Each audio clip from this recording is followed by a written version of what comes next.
As you are aware, a number of measures have been taken by the various levels of government and by various state officers to contribute towards efforts to curb the COVID-19 pandemic in the country. 2,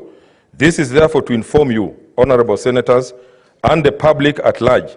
that at a meeting of the Senate Business Committee held on Monday, 30th March 2020, the committee resolved that the Senate shall yield the sum of Kenya shillings 200 million from our budget allocation in the current financial year 2019-2020 to aid in the efforts of the government in combating the pandemic. Honorable Senators, 3, the Senate therefore requests the Parliamentary Service Commission to take the necessary administrative measures to yield the stated sum from the budget of the Senate to the National Treasury to be reallocated and utilized in efforts to combat the pandemic. I thank you.